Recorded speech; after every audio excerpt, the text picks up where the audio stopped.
Raghava Lawrence சகாயம் IAS வருகின்ற திருச்சி கிழக்கு இடைத்தேர்தலிலே TVK சார்பாக போட்டியிடப் போகின்ற வேட்பாளர் யார்? சரி, இரண்டு பேரது பெயர்கள் தான் அதிகமாக அடிபட்டுக் கொண்டிருக்கின்றன. அதிலே முதலாவதாக குறிப்பிட்ட ராகவா லாரன்ஸ் தனது விருப்பத்தை இன்று ஒரு பெரிய வீடியோ மூலமாக சொல்லியிருக்கின்றார். ஆமாம், நான் அரசியலில் குதிக்கப் போகின்றேன்.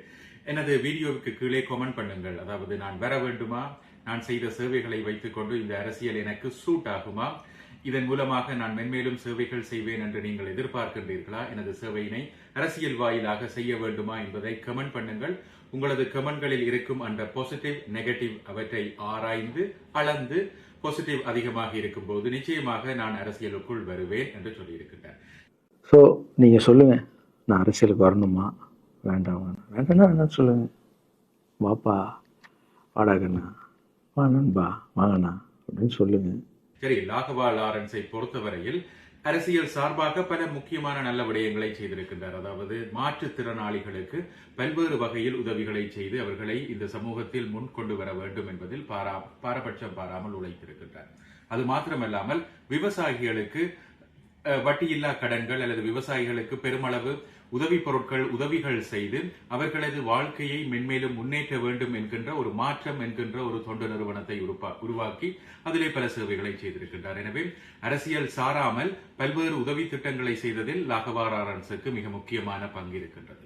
ஆனாலும் ராகவா லாரன்ஸ் எங்கிருந்து வந்தார் என்று பார்த்தால், நடிகர் தாண்டி சூப்பர் ஸ்டார் ரஜினிகாந்த் தனது அரசியல் கட்சியினை ஆரம்பிக்க போகின்றேன் என்று சொன்ன போதும் நிச்சயமாக தலைவரோடு நான் இருப்பேன் என்று குரல் கொடுத்திருந்தார். அதன் பின்பாடு மாற்றம் என்கின்ற அந்த தொண்டு நிறுவனத்தை ஆரம்பிக்கின்ற போதும் சீமான் அவருக்கு சார்பாக அவருக்கு பக்கபலமாக இருந்தார். அதற்கு பிற்பாடு பல காலமாக ஒரு அப்சன்ட் ஜோனிலேயே, அதாவது எந்த விதமான அரசியல் சார்பான எந்த விதமான நடவடிக்கைகளையும் அவர் முன்னெடுக்காமல் தனது வேலை, தனது படங்கள் அது மாத்திரமே என்று இருந்தார். இப்பொழுது மீண்டும் விஜய் தனது அரசியல் களத்தில் வந்தபோது ஒரு பரவலான பேச்சு, அதுவும் விஜய் அரசியலிலே வெற்றி பெற்ற பின்பு ஒரு பரவலான பேச்சு.